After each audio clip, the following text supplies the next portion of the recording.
Iniciando agora mais um videocast do nosso canal Justiça e Amazônia. Eu estou hoje aqui com dois convidados especiais. Eu estou com a doutora Bárbara Feio, advogada, professora de Direito do Trabalho, e com o juiz de Direito do TRT da 8ª Região, doutor Pedro Tupinambá. Sejam bem-vindos ao nosso videocast. E nós temos hoje um tema importante, de vários temas importantes que atualmente estão tramitando na Justiça do Trabalho, sobretudo a partir da reforma trabalhista, que trouxe mudanças estruturais profundas no funcionamento dessa justiça tão preciosa, sobretudo para o trabalhador. E dentre esses temas relevantes e importantes que a reforma trabalhista trouxe, um dos que estão à tona é a questão da gratuidade da justiça, sobretudo porque nós temos agora uma ação direta de constitucionalidade, número 80, ajuizada pela Confederação Nacional do Sistema Financeiro, a COSIF, tratando a respeito dessa matéria. E eu queria começar pelas damas, doutora Bárbara, nos explica um pouco como é que funciona hoje a gratuidade no âmbito da Justiça do Trabalho e o que essa ação, declaratória de constitucionalidade, pode mudar em relação ao entendimento que hoje está sendo praticado na Justiça do Trabalho. Bem, obrigada aí pelo convite, está aqui uma alegria. E esse tema da questão da gratuidade da justiça, especificamente aí relacionado à Justiça do Trabalho, está diretamente relacionado com o acesso do trabalhador em buscar seus direitos. Então, quando a gente pensa em trazer aqui para as pessoas que vão acompanhar a compreensão do que é essa ADC, essa ação declaratória, de constitucionalidade, que vai ser discutida brevemente no STF, é justamente para tentar compreender quais são os lineamentos, que nós temos hoje dentro da justiça trabalhista para acesso do trabalhador a buscar, a requerer direitos aí quando ele tem algumas questões trabalhistas para serem discutidas. Bem, após a reforma, a Lei 13.467 aí de 2017, nós tivemos uma alteração lá no nosso artigo 790, da CLT, impondo aí a partir do parágrafo 3º e parágrafo 4º que a parte, comprove, a pessoa natural, e também no caso de pessoa jurídica, que ela comprove a sua hipossuficiência, nós sabemos aí que todos os trabalhadores, eles têm direito, a esse acesso gratuito, que é garantido constitucionalmente, não só aos trabalhadores, a toda pessoa, brasileiros e estrangeiros, e está lá consagrado constitucionalmente no artigo 5º, no inciso 74, esse direito a esse acesso à justiça, esse acesso jurídico, essa assistência jurídica universal, que inclui aí a assistência judiciária e a gratuidade da justiça. Então, a assistência judiciária está regulamentada lá pela Lei 55.9870 e a gratuidade da justiça, basicamente, a gente tem como fundamento a Lei 10.60 de 50, que garante aí que a pessoa basta que se declare hipossuficiente para que ela tenha esse acesso gratuito à justiça. E isso foi assim, e até mesmo com o CPC, nós tivemos aí com o CPC de 2015, ratificada essa declaração a partir do instrumento de procuração. Então, você representado por advogado, o advogado bastaria que estivesse com a procuração com poderes específicos para declarar em juízo a partir lá do artigo 105, com poderes específicos que ele declare que o seu cliente ele é hipossuficiente, que este assistido, aí no caso se fosse concedida essa justiça gratuita, que ele tivesse realmente aí esse acesso garantido.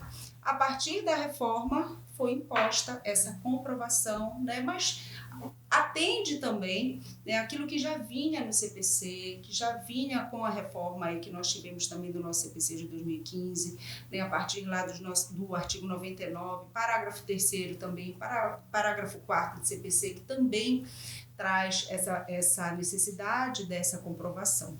O que nós temos hoje é uma grande crise de interpretação, né? Eu acredito que era aquilo que a gente vinha conversando aqui, é uma grande crise de interpretação da norma, mas o que eu quero colocar, principalmente para quem está nos ouvindo, que quando a gente fala de gratuidade da justiça, eu acho que a gente não está falando apenas de norma, a gente também fala de valor, né? Desse acesso gratuito, né, ao sistema de justiça, que a nossa Constituição aí garante. Então, hoje o que se discute a partir dessa ADC é se a pessoa, se basta a declaração dessa pessoa natural, né, na justiça, ou se ela vai ter aí que comprovar que ela é hipossuficiente, que ela não tem condições, e a legislação ela fala que ela tem que comprovar, né, que ela ganha até 40% do teto da Previdência Social, que hoje a gente tem um teto lá de 7 mil e uma fração, né? E basta que comprove isso. Então, basta que comprove, não, que comprove, né, essa hipossuficiência, que não basta a declaração. Isso funcionaria para a pessoa jurídica e a tendência que a gente observa dentro dessa ação declaratória de constitucionalidade é que isso se estenda também para a pessoa natural. E se a pessoa natural precisar comprovar, né, essa hipossuficiência, o que a gente tem não é um alargamento, não é uma abertura, né, uma ampliação do acesso à justiça. A gente vai ter aí sim uma limitação, né? Porque nós estamos falando aí de uma coisa muito importante, que é acesso à justiça. E se a justiça ela se torna onerosa, você automaticamente vai inibir as pessoas de defenderem seus direitos, né? E, consequentemente, isso, na Justiça do Trabalho em especial, você vai privar as pessoas da sua verba alimentar, né? Então, é um tipo de situação que ter uma controvérsia a respeito dela prejudica demais, eu penso, o jurisdicionado, né? Pelo que eu entendi da sua fala aí, doutora Bárbara, nós temos, sim, duas situações. Uma que é a questão da presunção de hipossuficiência, de incapacidade de pagar as custas do processo pela simples declaração. Creio que esse é o entendimento que sempre prevaleceu. Então, se você declara, né, emite essa declaração pessoalmente, o própria parte ou pelo advogado habilitado, isso já teria uma presunção de incapacidade de pagar as custas e caberia a outra parte, se quiser provar o contrário, né? Tudo bem. Mas aí surgiu a lei estabelecendo, né, um teto, né, e gerando uma controvérsia se superando esse teto, essa presunção não valeria mais, né? E você tem hoje uma ação direta de constitucionalidade ajuizada pela COSIF a respeito dessa matéria e creio que uma zona cinzenta a respeito da interpretação.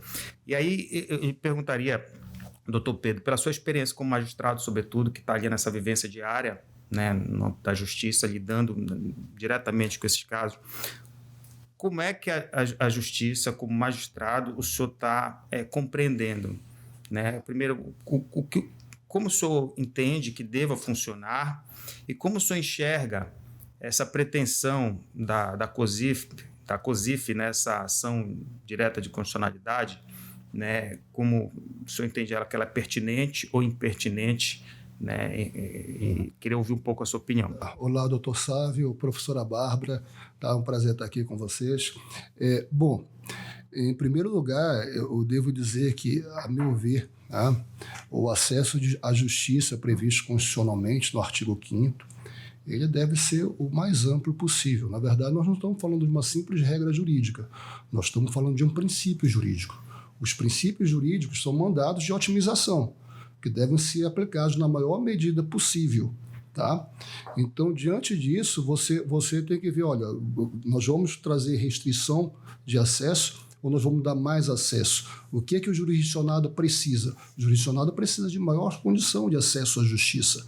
O Estado que não dá o acesso à justiça, ele nega um direito fundamental de qualquer pessoa, né? Ele nega o direito de buscar os seus direitos. Ele acaba negando o direito de ter direitos, né, que todos devemos ter, né?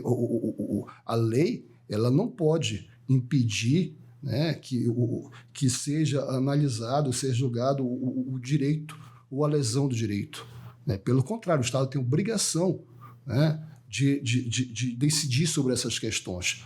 né? Senão nós vamos ter conflito o tempo todo, porque o que nós devemos pensar para tentar buscar soluções ou diminuir demanda é solucionar conflitos. Vedar o acesso ao judiciário não soluciona o conflito, primeiro. Tá? E aí, a professora Bárbara colocou muito bem, essa ADC, como é que eu vejo essa ADC, essa ação direta de constitucionalidade? Eu vejo como uma medida de tentar restringir, tá? Uma ação que se busca restringir o acesso à justiça, buscando que seja dado uma interpretação às novas regras trazidas pela Lei 13.467, restritiva, literais, isoladas, sem analisar o valor da norma, sem analisar o significado da norma. E aí, em relação a essa ADC em si, eu tive a oportunidade de ler, né, de ver a petição inicial, os documentos. Nós sabemos que um dos requisitos para ingressar com ação direta de constitucionalidade é que haja, está ali na lei que trata sobre essa matéria, que regulamenta essa matéria, que regulamenta esse tipo de processo, esse tipo de ação, né, no artigo 14, inciso 3, estabelece que é necessário que haja uma controvérsia judicial relevante quanto à aplicação da norma. E aí, o que quer dizer a aplicação da norma? É a interpretação da norma ou é o reconhecimento ou não reconhecimento da validade? O que é essa controvérsia quanto à aplicação? Não deve ser entendido isso como uma simples controvérsia de interpretação. Isso aí deve ser entendido em decisões judiciais conflitantes, onde uma delas ou algumas delas reconhece a validade da norma colocada pelo Estado e outra não reconhece a validade, né? Porque toda norma ela tem uma presunção de validade e uma presunção de que é constitucional. Então, quando o judiciário declara que não é constitucional, ele tira aquela presunção. Isso aí, se nós formos ver no teor da petição inicial dessa ADC e no teor das decisões colacionadas como decisões controversas, para mostrar controvérsia relevante, você vai ver que nenhuma das decisões levadas dos tribunais do trabalho declarou a inconstitucionalidade do dispositivo. Claro, teria um problema de admissibilidade. Exatamente, o critério de admissibilidade. Então, para mim, a meu ver, primeiro, eu não tenho dúvida que a finalidade, está claro, basta ler a petição. A finalidade qual é? É restringir o acesso à justiça, dizendo que todas as situações, todo trabalhador que ganhasse acima de 40% do teto da Previdência, que é a regra do parágrafo 3º, ele teria que comprovar, através de documentos ou outro meio de prova, que não teria condições de arcar com as despesas processuais para ter deferido o benefício da gratuidade da justiça. Eles querem que prevaleça essa interpretação. Qual é a interpretação que se ataca nessa ADC? É a interpretação que estabelece as decisões que, sem declarar a inconstitucionalidade do parágrafo 4º, do artigo 790 da CLT, reconhece a sua aplicabilidade, porém dá uma interpretação sistemática do dispositivo. E aí, como a professora Bárbara bem colocou, o direito ele não é apenas regra, ele não é apenas a lei em sentido estrito. O direito é a lei, é a norma nesse sentido de lei, né? Também o valor, tá? E é o fato social. Podemos pegar até a teoria tridimensional do Miguel Reale. Você vai, então, qual é o valor dessa norma? Né? Como você vai interpretar essa norma? Qual é o alcance e o sentido dessa norma do parágrafo 4º e do parágrafo 3º do artigo 790 da CLT? É isso que está em discussão. E não cabe, ao meu ver, não caberia ao Supremo declarar a constitucionalidade ou inconstitucionalidade partindo dessa questão de interpretação, porque para essa questão, por mais que a legislação trabalhista regulamente essa matéria, não regulamenta por completo. E aí, como não regulamenta por completo, é perfeitamente possível e compatível com as regras trabalhistas, com os princípios do direito processual do trabalho, a aplicação das normas do CPC que não colidam com as normas estabelecidas ali na CLT. Onde está prevista essa possibilidade? Na própria lei. Artigo 769 da CLT e artigo 15 do CPC de 2015. 769 fala da aplicação subsidiária do CPC. O artigo 15 do CPC fala, inclusive, da aplicação supletiva do CPC. E aí você, para interpretar essas normas do parágrafo 4º e do parágrafo 3º, você faz uma interpretação não isolada, né? Porque sempre a interpretação isolada de uma norma ela é falha. Tá? Você tem que fazer uma interpretação sistemática dentro de todo o sistema que trata da gratuidade de justiça, inclusive com a Constituição. E aí, se nós formos analisar, desde o momento da elaboração dessa norma, a justificativa específica, tá, para alteração do 790 da CLT no parágrafo 3º, durante a tramitação do projeto de lei, e isso está no relatório, tá? Isso está no relatório na página 66 do relatório, tá? Essa matéria, o relator esclarece, pelo menos ele diz isso, né? Pelo menos ele diz isso, coloca no relatório. Não, a intenção de desmembrar. Porque qual foi a mudança ali? Foi o desmembramento do parágrafo 3º do artigo 790. Sim. Ele desmembrou e acrescentou o parágrafo 4º. Ele disse, não, vamos parar aqui para dar um sentido maior, para ampliar. E aí diz, na hora da elaboração, ou seja, a intenção do legislador, segundo foi dito ali, para a justiça gratuita especificamente, é para ampliar o direito. Se é para ampliar o direito, nós não podemos ter interpretação restritiva.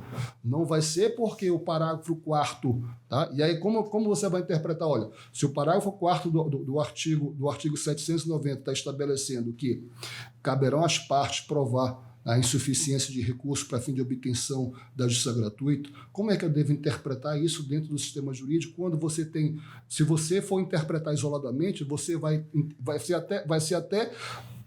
haveria até um confronto do parágrafo 4º com o parágrafo 3º. Porque se você for interpretar isoladamente, você vai dizer em qualquer situação, independente do valor do salário do empregado, o empregado ou o empregador tem que comprovar efetivamente, com documentos ou testemunho, algum meio de prova, de que ele não tem condições. Só que quando você analisa o parágrafo 3º estabelece regra diferente. Diz que há requerimento da parte ou de ofício, ou seja, mesmo que a parte não requerer, pode o juiz conceder o benefício da gratuidade da justiça ao reclamante, à pessoa natural, desde que o trabalhador ganhe um salário igual ou inferior a 40% do teto da Previdência. Que, quando foi publicada essa regra, esse 40% do teto da Previdência é um valor até superior ao que tinha no antigo parágrafo 3º da CLT, que falava valor igual ou inferior do salário mínimo. Essa regra já existia. Não mudou, permaneceu. Mudou a segunda parte do parágrafo 3º, que ele tirou e acrescentou o parágrafo 4º para tentar fazer com que o benefício da justiça gratuita fosse oferecido fosse dado não apenas para a pessoa natural, mas para a pessoa jurídica também. Então, quando eu falo no sentido de ampliar, é para isso. Então, se você vai ver o valor ou o sentido, qual é o sentido, né, de falar de partes? No sentido, tem que provar quem são essas partes. São as pessoas jurídicas. Porque as pessoas jurídicas podem estar tanto no polo ativo ou no polo passivo da reclamação trabalhista. Então não poderia falar só reclamado, não poderia estabelecer só reclamado. Tinha que falar parte. Porque quando a pessoa jurídica é autor de uma ação de consignação em pagamento ou é autor de uma ação de inquérito para apuração da falta grave, então não vai ser reclamado, vai ser autor, vai ser consignante. Né? Ou vai ser autor mesmo da ação de inquérito para apuração da falta grave. Então, foi nesse sentido, e aí é essa interpretação que tem que ser dada a esse dispositivo. Isso não é declarar o dispositivo inconstitucional, a meu ver, se nós dermos essa interpretação. Agora, é uma interpretação que está em consonância com a Constituição Federal, que está em consonância com as demais normas que tratam da gratuidade da justiça, inclusive o CPC. Porque se nós formos ver, quando se coloca o parágrafo 4º do artigo 790 e fala que as partes deverão provar, você vai ver que isso praticamente repete parte do inciso 74 do artigo 5º, que fala das partes provarem, né, essa situação. Se fosse assim, o CPC no artigo 99 para o 2º e 3º estaria inconstitucional, porque estaria violando o artigo 5º, inciso 74 da Constituição Federal. E não é. E essa matéria já chegou no Supremo Tribunal Federal e o Supremo nem declarou inconstitucionalidade. A COSIF quer justamente, né, que a parte, que o trabalhador seja obrigado a comprovar que ele ganha menos de 40%, que hoje é do mínimo.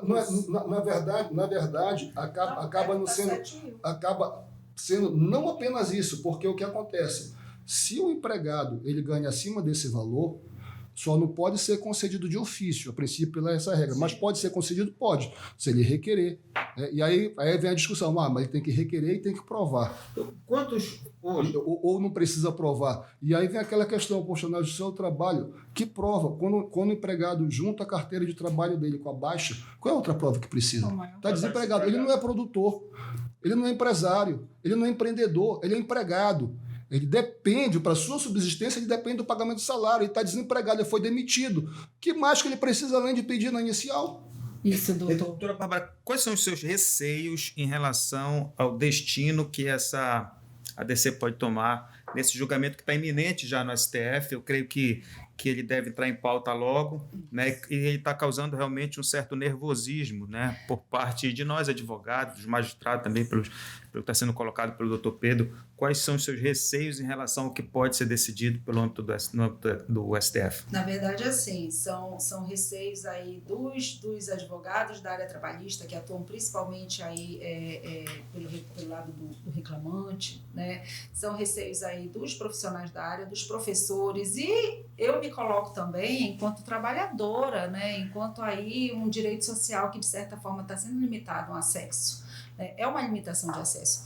A ADC 80, essa ação declaratória aí de constitucionalidade 80, o que ela está buscando? Né? Se quem tiver interesse pode tentar baixar lá, ela tem acesso lá no site, no sítio do STF, você consegue baixar essa ADC, né? A inicial dela, e nos pedidos eles colocam, né, que seja declarada a constitucionalidade do parágrafo 3º e 4º do artigo 790, e lá no finalzinho dos pedidos eles falam que eles pedem, né, que não seja aplicada a súmula 463 do TST. Essa súmula, ela foi editada em 2017 também, o doutor Pedro aqui me corrija se eu estiver falhando a memória aí de tempo, mas ela é do mesmo tempo aí da edição da 13467. Ela foi editada em 2016 e na súmula 467, em 2017, perdão, e na súmula 463 fala que basta que o trabalhador declare a sua hipossuficiência, a sua incapacidade, né, de arcar com as custas processuais para que ele obtenha esse acesso à gratuidade da justiça. E essa súmula também vinha sendo aplicada. Né? Isso também eu entendo que o doutor Pedro, quando ele fala que não existe nenhum tipo de confronto ou alguma inadmissibilidade, né? Não existe nesse sentido, porque estava sendo aplicado aos termos da súmula e as interpretações e as decisões têm caminhado também no sentido de fazer essa análise.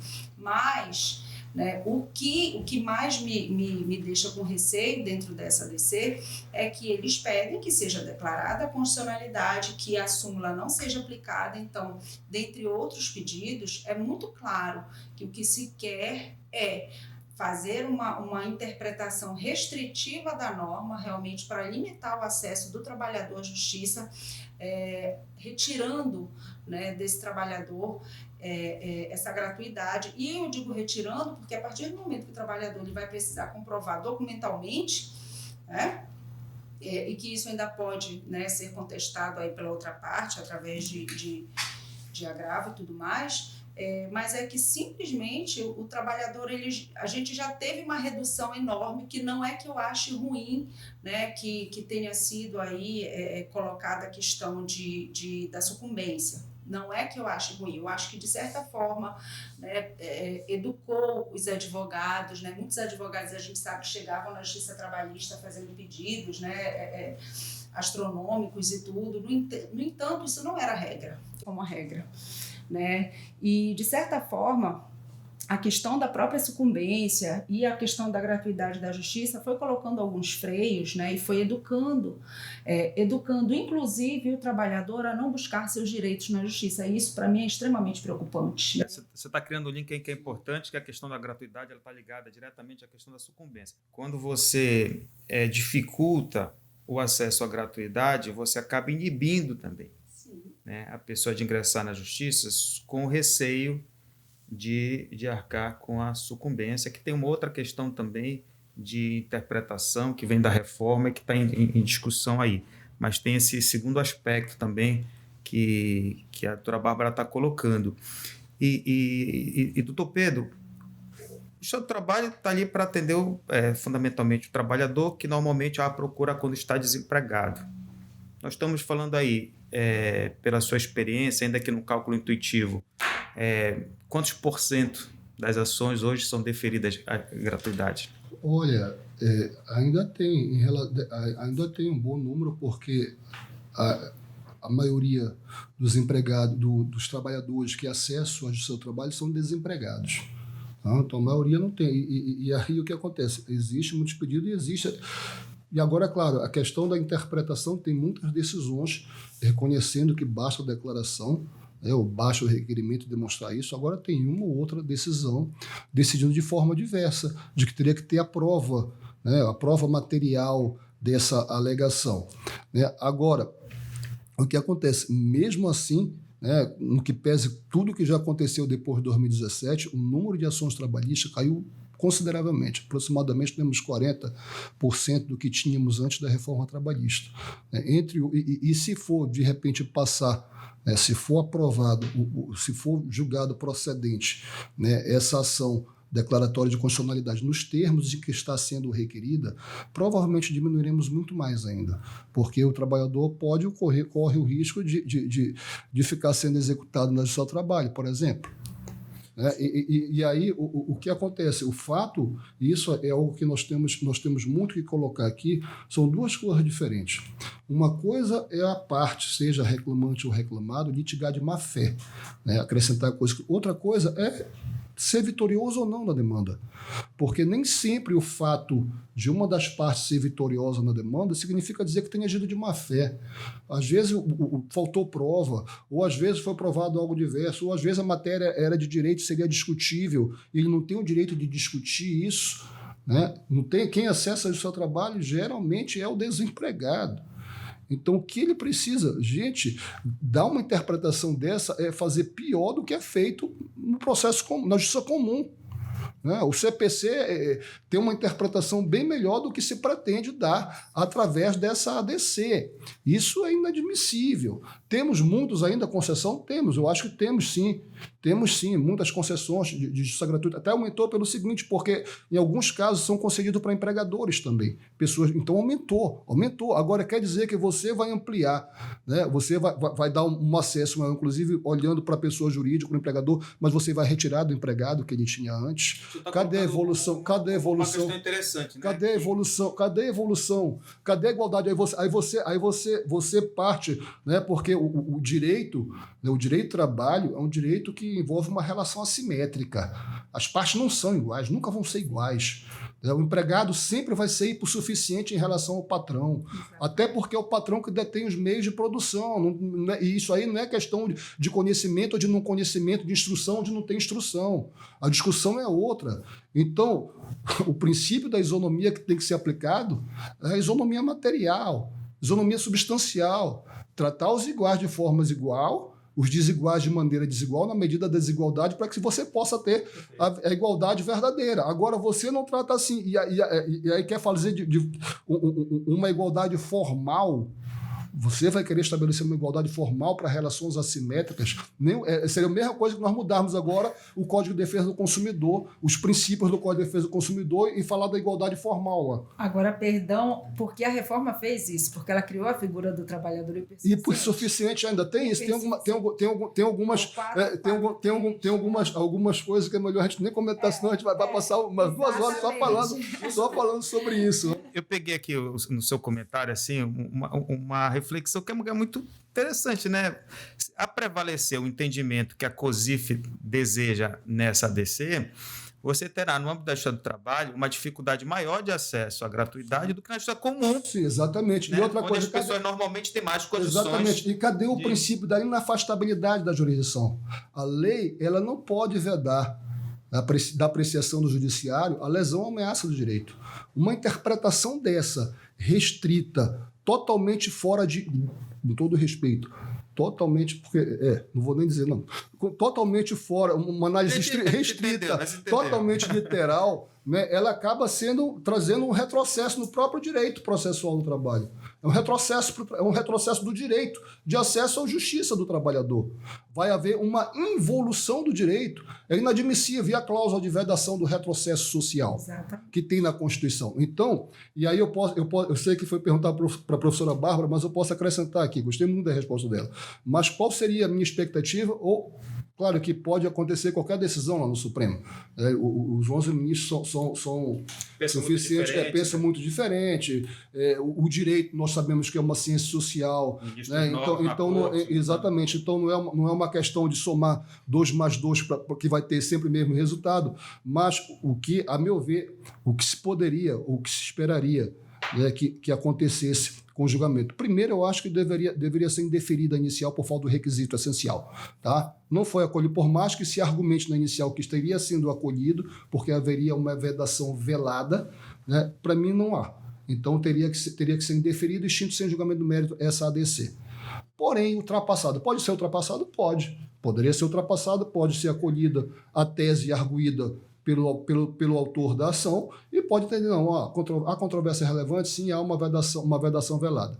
Então, o que se espera, na meu ver, inclusive trazendo decisões anteriores do Supremo Tribunal Federal, claro que em ações isoladas, tá, de interpretação do próprio Código de Processo Civil de 2015, decisões proferidas em 2002, o que eu esperaria dentro de uma análise jurídica que poderia ser a melhor coisa possível seria, olha, ou você, se for para julgar, se julgar procedente, for aplicar ou decidir para ser aplicado o direito, interpretado o direito na forma que está sendo requerido na inicial, então que seja julgado improcedente essa ADC, tá? Para que ela não seja declarada constitucional e para que não obrigue o judiciário a decidir exatamente nos termos como pretende o autor da ADC.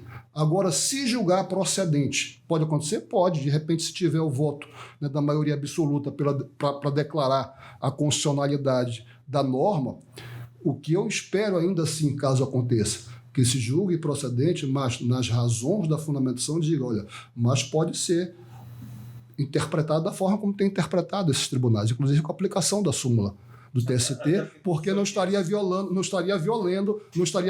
a Constituição e nem estaria sendo declarado inconstitucional a matéria. Aí, se porventura, em uma decisão do Supremo, pela constitucionalidade desse essa interpretação, aí tudo bem, aí pronto, mas aí também obrigaria qualquer outro a dizer, olha, pode sim, pela declaração do advogado com poderes especiais, ou pela simples declaração do próprio autor sendo pessoa natural, então é possível conceder a justiça gratuita e se presume, né? É uma presunção de veracidade do que está sendo alegado. Então, para ser desconstituído, tem que ter outros elementos de prova. Então, doutor Pedro, qual é a sua visão? Minha visão é que é uma interpretação que se pretende colocar o judiciário inadmissível que, na verdade, em vez de ampliar, vai vedar, vai diminuir o acesso à justiça e que contraria vários princípios e várias normas da própria Constituição Federal Brasileira. Doutor, assim, pelo avançado da hora aqui, eu vou tentar fazer aqui um resumo das nossas conclusões, né, do debate. Essa ADC ela seria incabível processualmente, digamos assim. Ela seria desnecessária, uma vez que a Justiça do Trabalho já tem os parâmetros normativos e interpretativos para resolver a questão da gratuidade diante do que está na lei e também os próprios métodos de interpretação que ela aplica rotineiramente. E ela seria também perigosa em função do fato de que tem uma decisão a ser proferida e a gente não sabe. E há um receio de que essa decisão, até pela nova formatação do STF, né, a gente está com ministros aí entrando dentro de um governo que vamos chamar assim um governo de direita, né? Quer chamar assim não, né? Um governo de direita, né? Sem entrar em polêmicas políticas, mas que tem uma forma diferente de pensar de outros ministros, claramente. Então, perigosa nesse aspecto, né? Então, doutora Bárbara, doutor Pedro, muito obrigado pela presença de vocês, tá? Na participação desse videocast no nosso canal Justiça Amazônia. Doutor Sávio, eu que agradeço. Doutora Bárbara, sempre é um prazer debater, conversar, um bate-papo muito agradável, um tema interessante, dá vontade até ficar conversando mais tempo, né? Tanta coisa para dizer, mas obrigado. Precisando, pode me convidar para falar sobre outros temas trabalhistas aqui. Tá? Eu que agradeço. Obrigado. Obrigada, doutor Sávio, obrigada. Eu queria aqui agradecer realmente o espaço e falar da importância do canal, né? Quando o doutor Sávio falou aí do Justiça e Amazônia, acho que não poderia ser tema mais apropriado a gente vir discutir a questão de acesso à justiça através desse tema da gratuidade, né, do trabalhador. É um tema que diz respeito aí a todos, então é um tema de interesse de todos nós somos trabalhadores, né, estamos aí dentro desse contingente que compõe a população brasileira. Agradeço ao doutor Pedro pelo convite, né, por aceitar assim, o convite de estar aqui realmente discutindo. Acho que não tinha pessoa mais apropriada também para estar aqui conosco. Muito obrigada. Obrigado, gente. Estamos encerrando então mais esse videocast do Justiça Amazônia. Obrigado pela audiência de todos e de todas. E no meu pedido aqui para que vocês curtam no Instagram, no YouTube e no Facebook. Até mais.